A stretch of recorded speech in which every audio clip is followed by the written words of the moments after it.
Bismillahirrahmanirrahim. Assalamualaikum warahmatullahi wabarakatuh. Innal hamdalillah nahmaduhu wa nasta'inuhu wa nastaghfiruh wa na'udzu billahi min shururi anfusina wa min sayyiati a'malina. May yahdihillahu fala mudhillalah wa may yudlil fala hadiyalah. Asyhadu an la ilaha illallah wahdahu la syarikalah wa asyhadu anna Muhammadan abduhu wa rasuluhu amma ba'du. Insyaallah hari ini hari Kamis ya.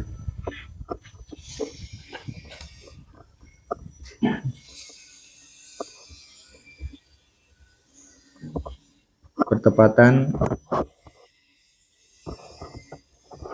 tanggal 16 Rabiul Tsani atau 17 Rabiul Tsani ya, 1447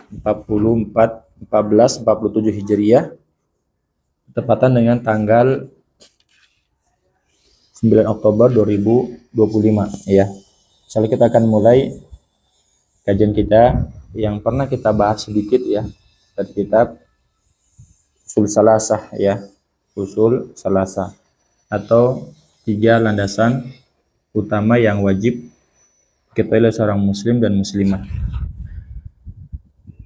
Sebelum kita masuk kepada materi ya, kita akan sedikit juga mengulas kembali tentang sosok penulis. Beliau namanya Muhammad bin Abdul Wahhab ya, bin Sulaiman. Beliau anak lahir di kalangan keluarga ahli ilmu. Bapaknya Abdul Wahhab ulama. Demikian juga kakeknya, bahkan marja, tempat kembalinya para ulama kalau ada permasalahan yang sifatnya kontemporer, terbaru, dipecahkan. Kakek beliau itu sebagai sosok tokoh agama yang terkenal, sebagai sumber atau tempat pengaduan para ulama. Beliau usia kecil 10 tahun kurang lebih telah menghafal Al-Quran ya. Tumbuh besar ya, ayahnya ulama, kakeknya ulama, bahkan disebutkan qadi, seorang hakim ya. Beliau lahir di Uyainah, Najd, sekarang masuk kota Riyadh atau ibu kota Saudi Arabia. Dulu namanya apa? Najd. Biasanya namanya Uyainah. Ya. Sampai beliau terusir, pernah saya ceritakan, dituduh dengan ajaran sesat, pemahaman sesat, ya.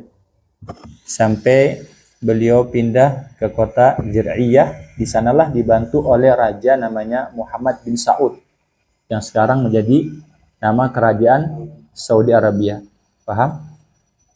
Lihat dakwahnya. Yang asalnya desa kecil tiba-tiba menguasai belahan dunia yang begitu luas. Lihat kalau di peta keluasan atau wilayah Saudi Arabia luas sekali, besar sekali. Dulu cuman kecil. Kota kayak kita misalnya buat kias Bekasi, tiba-tiba menjadi seluruh negeri di bawah kekuasaan kaum muslimin ya, alias berada di atas ya agama Islam ya, di atas Al-Quran dan Sunnah. Beliau sejak kecil belajar agama, bahkan beliau belajar di Mekah dan di Madinah sampai beliau mendapatkan ijazah para ulama di sana untuk mengajarkan apa? Ilmu ya. Tetapi beliau mengkhususkan pengajaran apa? Tauhid akidah. Karena di zaman beliau itu kembali orang-orang menyembah kepada kubur. Alias orang kembali mengerjakan kesyirikan yang dahulu pernah diberantas dan diperangi oleh Rasulullah SAW. Baik kepada kubur, orang-orang soleh, atau kepada dukun-dukun atau tempat-tempat dikeramatkan, itu kembali lagi menjamur. Nah, beliau fokuskan itu ya untuk dakwah. Padahal beliau ahli tafsir, beliau ahli bahasa, beliau ahli hadis, beliau ahli sastra, ahli dalam semua bidang ilmu. Tapi beliau fokuskan ini akidah. Kenapa? Seseorang yang akidahnya hancur, rusak, maka akan membatalkan semua amal baiknya. Saya ulang, orang-orang yang punya kelebihan ilmu atau kelebihan segala macam ibadah bersamaan akidah yang rusak, itu akan menghabiskan semua amal ibadahnya. Dasarnya apa? Surat Az-Zumar dasarnya. Ya.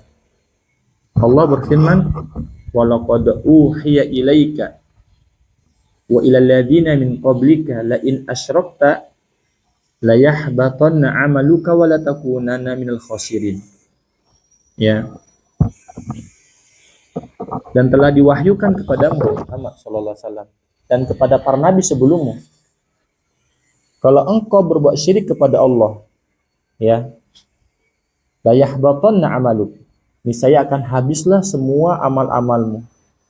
Artinya amal apa? Amal kebaikan apa saja yang dikerjakan oleh seseorang, tatkala dia berbuat syirik kepada Allah, habis semuanya. Az-Zumar ayat 65.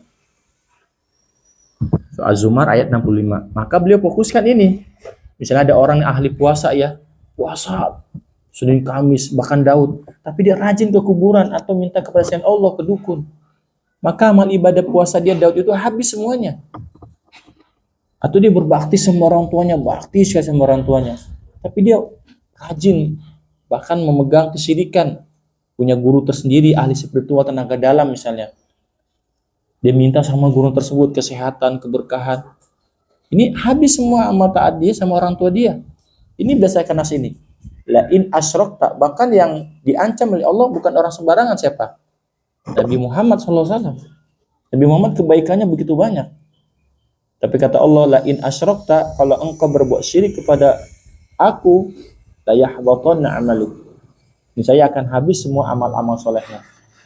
Wala takunanna minal khasirin, dan engkau pasti di hari kiamat menjadi orang-orang yang merugi. Bahkan semua para nabi diancam oleh Allah Subhanahu wa taala ya akan bahaya syirik ini ya.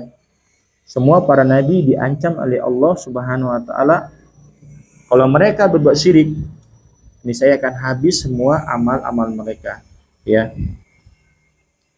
Allah Subhanahu wa taala abadikan dalam Al-Qur'an ya. Semua para nabi termasuk ayat tadi Az-Zumar ayat 65 ya.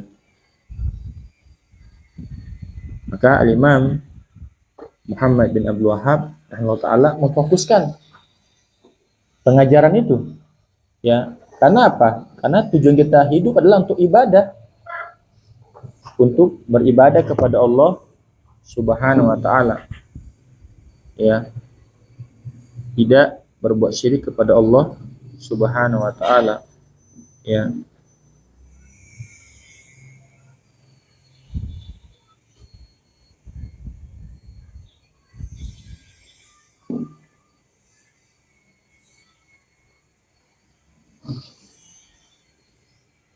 Paham insyaallah ya? Bisa dipahami ya?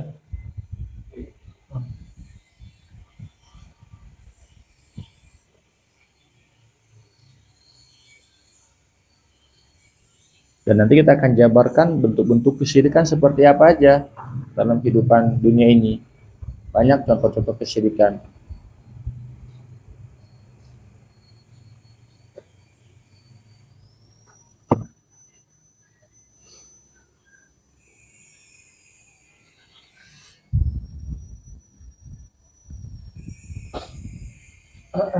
Nah, kemudian ya Allah Subhanahu wa taala berikan kepada beliau umur yang panjang, kurang lebih 91 tahun ya. Beliau lahir tahun 1115 Hijriah dan wafat pada tahun 1206 Hijriah. Jarak dari kita cuma 200 tahun, sekarang 1447. Cuma 200 tahun lebih kurang lebih jaraknya. ya 240-an ya dari kita. Ya, dan sekarang semua Saudi Arabia untuk kerajaannya dipegang oleh anak turunan Muhammad bin Saud. Tetapi untuk diniyah keagamaan dipegang oleh cucu-cucu beliau ini, Syekh Muhammad bin Abdul Wahab. Maka kalau kita dapatkan seperti kemarin wafat mufti besar Saudi Arabia, itu cucu beliau diantaranya. Syekh Abdul Aziz Alu, keluarga kata Alu Syekh, maksudnya Alu itu keluarganya Syekh Muhammad bin Abdul Wahab. Begitu ketentuannya. Dan Menteri Agama dan Pendidikan di Saudi Arabia, Syekh Saleh, itu adalah cucu atau turunan dari Syekh Muhammad bin Abdul Wahab. Begitu ketentuannya. Jadi untuk pemerintahan dipegang oleh Muhammad bin Saud, untuk keagamaan dipegang oleh cucu atau turunan Syekh Muhammad bin Abdul Wahab. Ya. Dan terbukti janji beliau bahwa Allah akan berikan keluasan negerimu, keberkahan, terbukti sekali. Yang awalnya kecil, desa kecil, kemudian menjadi kerajaan Saudi besar. Ya, bahkan kampung beliau, Uyainah, menjadi di bawah kekuasaan siapa? Ditaklukkan oleh Syekh Muhammad atau Raja Muhammad ibn Saud. Ya. Demikianlah keberkahan dakwah tauhid. Ya. Sampai akhir, sampai sekarang ini terus menyebar dakwah tauhid. Ya. Bahkan kitab beliau ya terus dipelajari, ya bahkan nggak segan-segan yang mempelajari kitab ini di depannya adalah para profesor, bukan hanya orang-orang biasa, bahkan para profesor diajarkan oleh para syekh tentang kitab ini, karena kitab ini agung, walaupun kecil tipis tapi agung sekali. Untuk apa? Untuk membentuk tabiat, keyakinan, membentuk karakter dan keyakinan sikap kita sebagai hamba Allah atau kita sebagai hamba Allah Subhanahu wa taala. Ya. Dan karya beliau banyak sekali karyanya. Ya. Nanti satu-satu kita akan ajarkan insyaallah. Yang dari kitab ini, kitab Ushul Salasah. Ada lagi yang lebih bawah dari itu, namanya Qawaidul Arba'. Ya. Seharusnya kita mulai dari situ, saya lupa. Ada kitab paling bawah lagi namanya Al-Qawaidul Arba', 4 kaidah. Ya. Baru kitab Ushul Salasah, baru kitab Tauhid. Enggak apa-apa, ini selesai dulu baru kita sambung. Nanti juga di kitab Masail Jahiliyah. Masalah-masalah kaum jahiliyah yang hidupkan lagi sama orang Islam. Ya. Ada juga kitab beliau Surut, ya, As-Shalah wa Arkanuha, syarat-syarat salat dan rukun-rukunnya. Ya. Ada kitab nasihat buat kaum muslimin. Banyak kitab beliau, ya. Banyak kitab beliau. Ada kitab Al-Kabair, dosa-dosa besar juga ada, ya, membahas tentang dosa-dosa besar. Nanti insyaallah mudah-mudahan kita bisa baca satu persatu, manfaat sekali.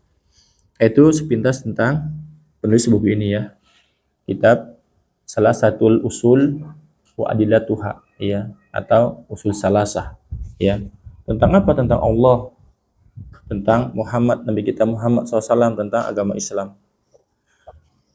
Bismillahirrahmanirrahim, kata beliau rahimahullah ta'ala. I'lam, ketahuilah oleh anda, rahimakallah. Bagian pertama, ya, saya ulang lagi. Annahu yajibu alaina ta'allumu arba'i masailah. Sesungguhnya wajib bagi kita untuk mempelajari 4 permasalahan. Kita siapa di sini? Kita semuanya orang-orang Islam. Al-ula al-ilmu, kita wajib mempelajari ilmu. Ilmu apa saja? Coba sekarang kalian apapun yang kalian kerjakan dengan ilmu, kan?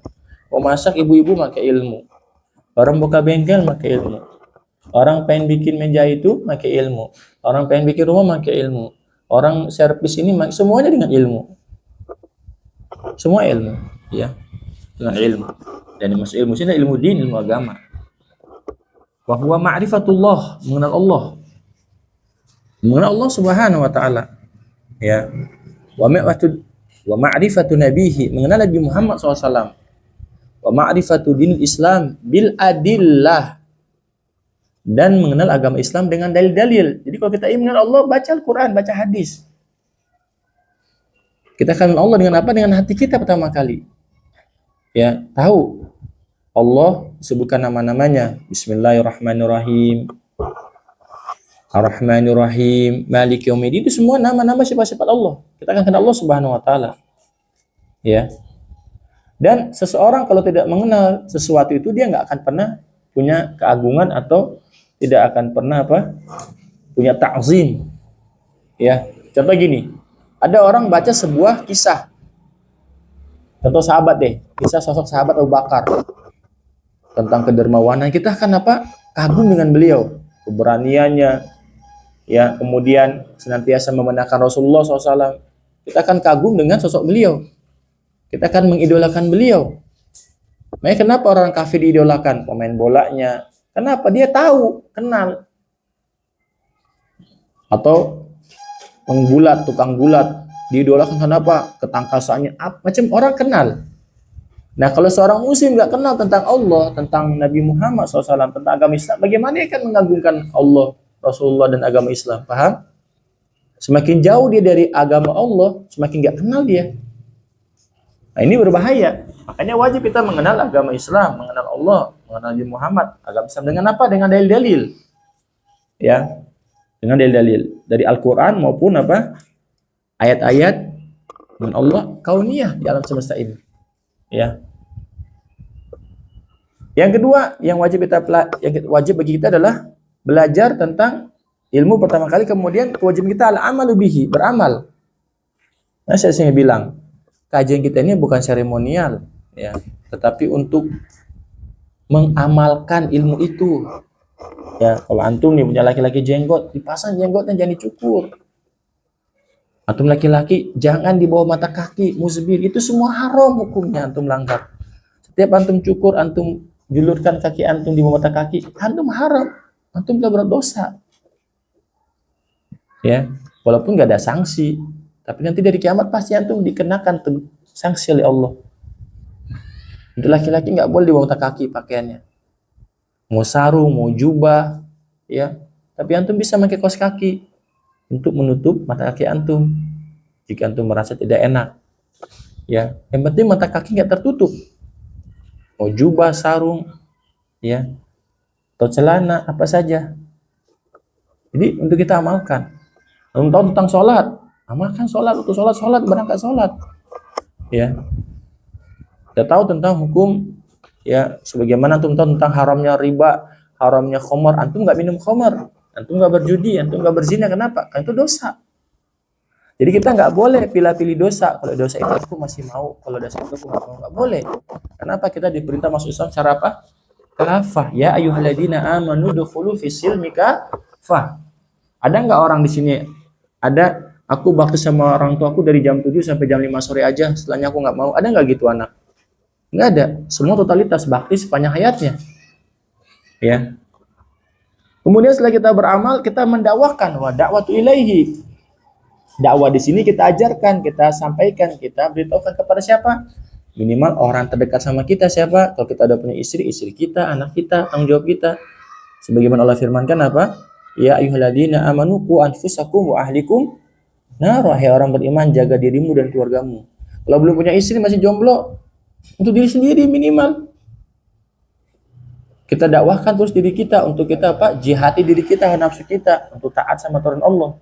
Kalau punya orang tua pelan-pelan, Pak, Bu, dalam Al-Quran Allah sebutkan gini, dalam hadis Allah sebutkan begitu, dengan adab yang mulia. Atau kepada saudara-saudari kita, kakak kita, adik kita beritahukan, ya. Itu konsekuensi kita punya ilmu. Wasabru 'alal adza fihi. Kemudian setelah itu kita bersabar. Karena pada dalam mengamalkan sesuatu itu ada apa? Ujiannya. Antum aja bersabar bekerja di sini selama 8 jam. Sabar nggak? Sabar. Coba yang nggak sabar, pasti resign. Keluar. Gitu. Semua butuh kesabaran. Antum yang sekolah 3 tahun kan? Sekarang PKL. Sabar nggak? Sabar. Kalau nggak antum udah aja malas PKL. Semua butuh kesabaran. Para petani sabar. Bukan 1-2 hari. Apa para petani nanam pagi, ntar malam dia akan panen, besok panen? Enggak. Sabar petani itu. Dibuang hamanya, dijaga, dirawat. Nah, seperti itu sebenarnya untuk sukses. Kesabaran ada. Segala sesuatu butuh kesabaran, ya. Ada kesabaran. Nah, 4 itu perlu kita pelajari, wajib bagi kita. Punya ilmu, kita amalkan, kita dakwahkan, dan kita bersabar. Dalilnya ada dalam surah apa? Al-Asr yang pernah kita baca. Wal asr, ya.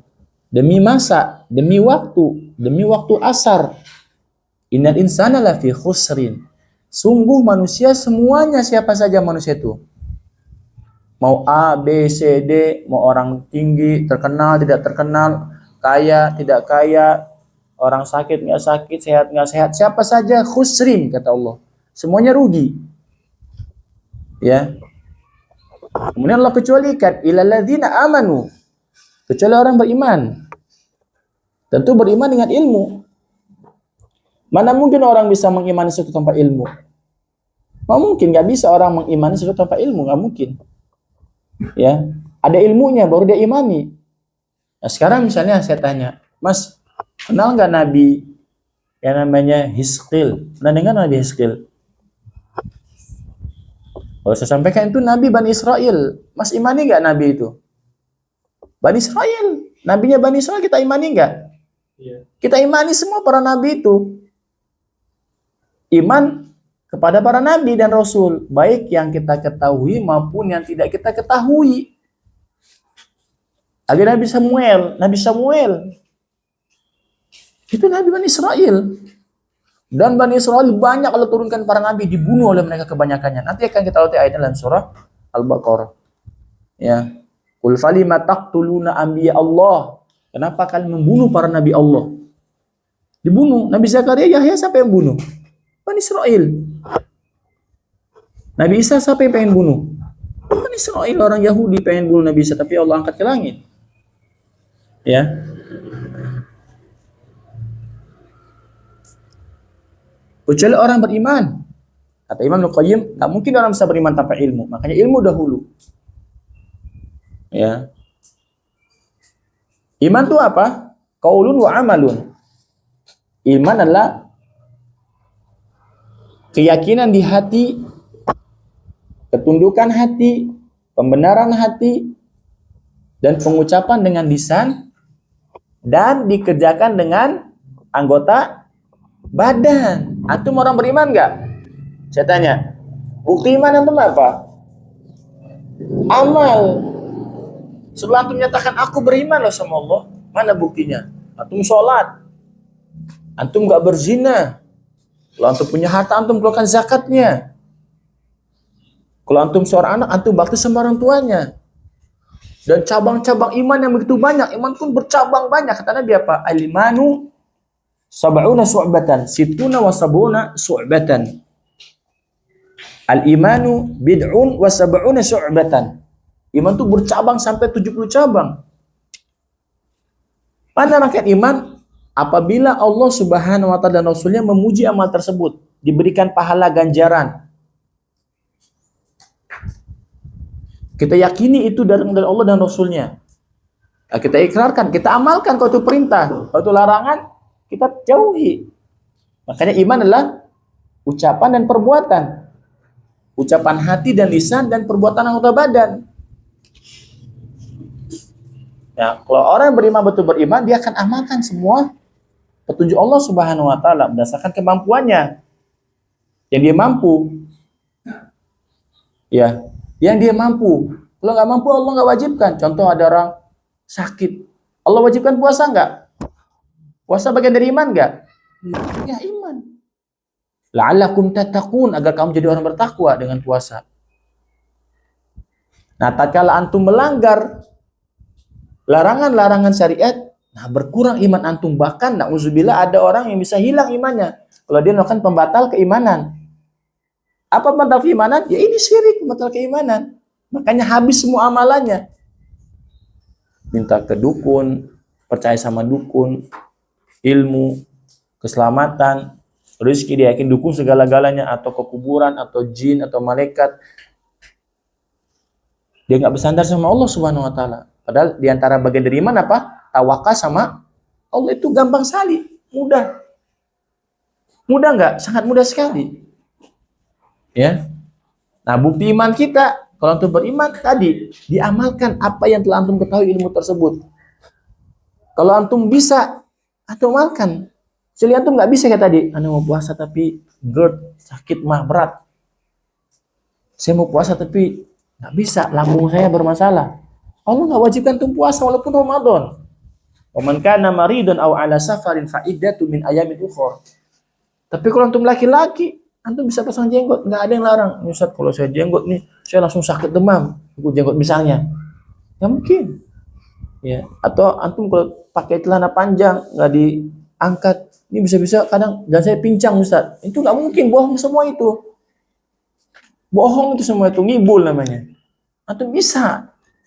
Nah, bukti iman kita antum amalkan gitu loh. Amalkan. Diamalkan ilmu itu. Yang kita bisa amalkan, kita amalkan, teman-teman. Ya. Kita amalkan. Nah, bisa kita nggak amalkan, berkurang iman kita. Makanya kata para ulama apa? Al-imanu yazidu wa yanqusu. Qaulun wa amalun yazidu wa yanqusu. Iman adalah ucapan hati dan lisan dan perbuatan anggota badan. Yazid bertambah. Kalau antum taat sama Allah, iman antum bertambah levelnya.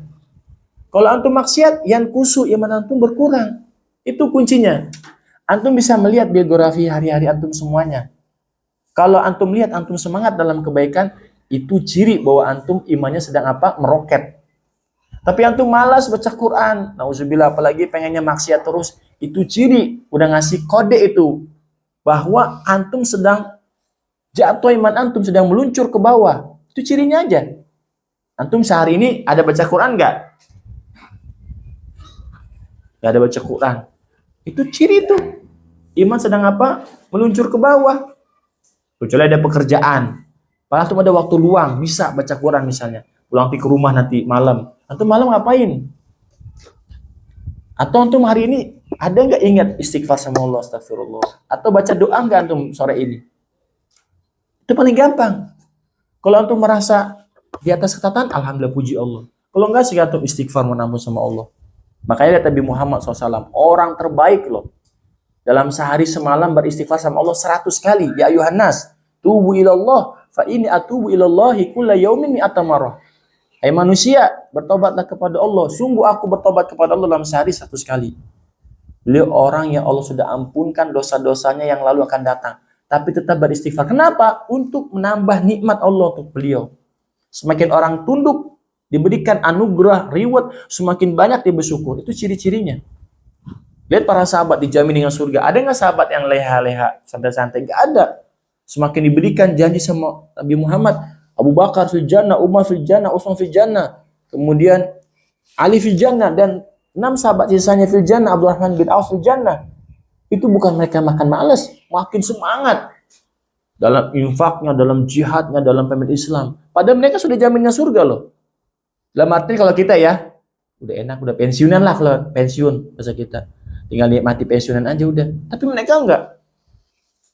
Justru mereka makin semangat. Kenapa? Mencontoh Nabi Muhammad SAW. Lihat Nabi Muhammad pernah sholat malam pecah-pecah kakinya, kata Aisyah. Ya Rasulullah, kenapa ini? Cukup kan sudah, Allah ampunkan dosa-dosamu. Lalu dan akan datang. Ini sholat sunnah loh, padahal bukan sholat wajib. Kata Nabi, ya Aisyah, falakuna abdan syakura. Wahai Aisyah, tidakkah engkau senang aku jadi hamba Allah yang bersyukur? Nah, semakin diberikan reward sama Allah, anugerah, semakin banyak bersyukur. Nah, syukur merupakan ciri, atau orang bersyukur merupakan ciri dia tuh orang yang beriman dengan bagus imannya. Ya, paham insyaallah ya? Itu.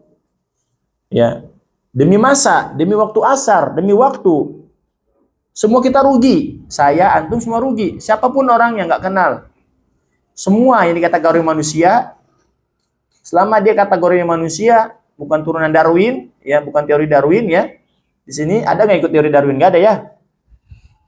Selama dia bukan teori Darwin, manusia masuk ayat ini. Siapapun orang yang nggak kenal, kalau dia nggak beriman, beramal saleh, watawassaw bil haqqi watawassaw bis sabr, saling berpesan untuk tadi mendakwahkan kebenaran, saling berpesan untuk sabar. Ya, itulah kecelikan. Selainnya akan tergulung dalam kebinasaan. Ya, akan merugi. Ya, makanya alhamdulillah Allah beri kita hidayah untuk ini. Ya. Imam Syafi'i berkata, rahimahullah taala, ya. Kata beliau, qala Syafi'i rahimahullah taala, hadhihi surah, surat ini, lau ma anzalallahu hujjatan ala khalqihi illa hiya lakafathum.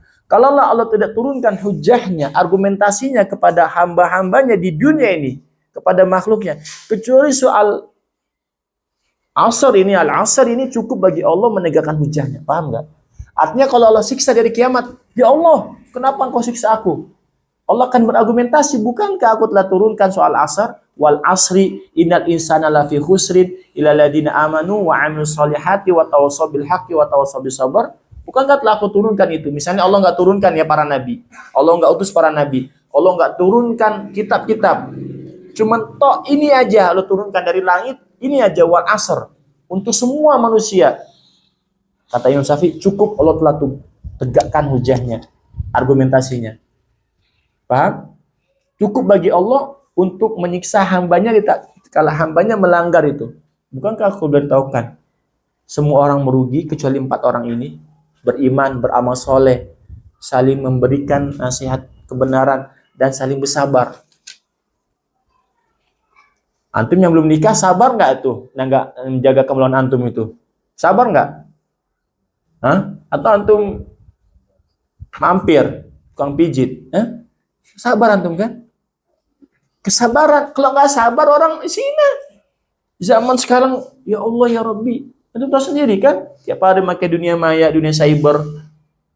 Melihat sebentar lewat perempuan kanan kiri tanpa izin sama antum. Ya, nggak lagi izin. Sabar antum. Kesabaran apa? Menahan hawa nafsu. Jangan sampai jatuh kepada yang haram. Coba lihat. Yang udah bersih aja pasti tergoda. Bener nggak? Yang sudah bersih tergoda nggak ada perempuan cantik? Pasti tergoda. Manusia itu.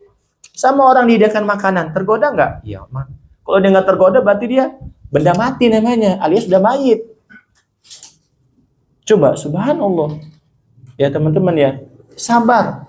Sabar. Makanya apa? Kalau dia sabar, dia saling terus berpesan kebaikan. Dia beramal soleh, dia belajar berilmu, dia akan selamat nanti pasti.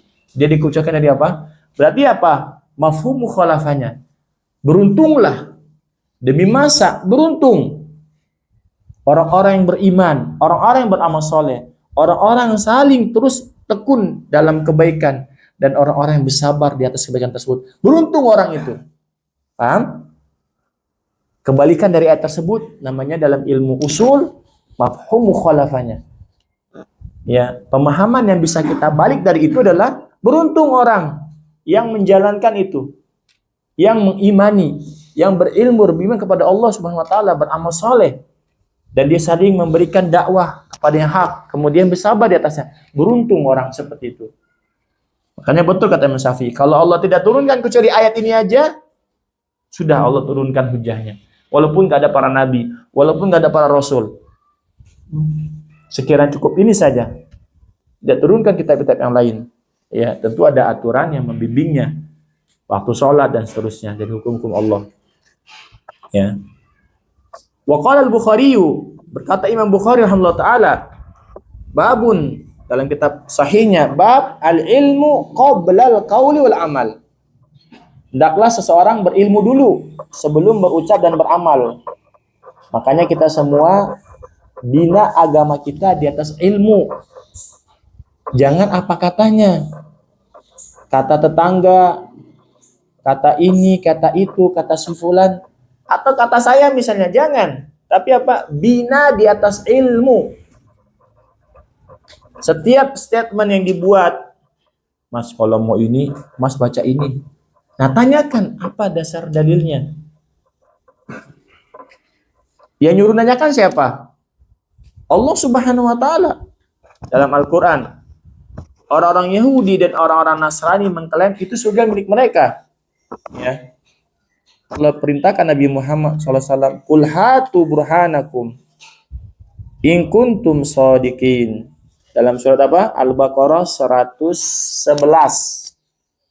Wa qalu lan yadkhulal jannata illa man kana hudan aw nasara. Mereka mengatakan tidak pernah sekali-kali pun akan masuk surga kecuali orang Yahudi dan orang Kristiani. Itu klaim mereka. Paham? Apa kata Allah? Tilka amaniyuhum. Itulah angan-angan kosong mereka. Allah langsung bantah mereka. Qul, katakan Muhammad, hatu burhanakum in kuntum shadiqin. Mana bukti kalian? Kalau kan orang-orang yang benar terhadap klaim kalian. Misalnya nih, ada 2 perkara di meja sidang suatu hakim. Si hakim minta bukti nggak? Bagi mengklaim, kamu ngaku ini barang kamu, buktinya mana? Kendaraan apa buktinya? Adanya apa?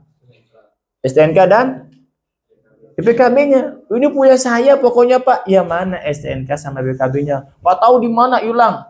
Sementara yang posisi satunya lagi yang mendebat tersebut mengatakan ini ada sama saya STNK-nya.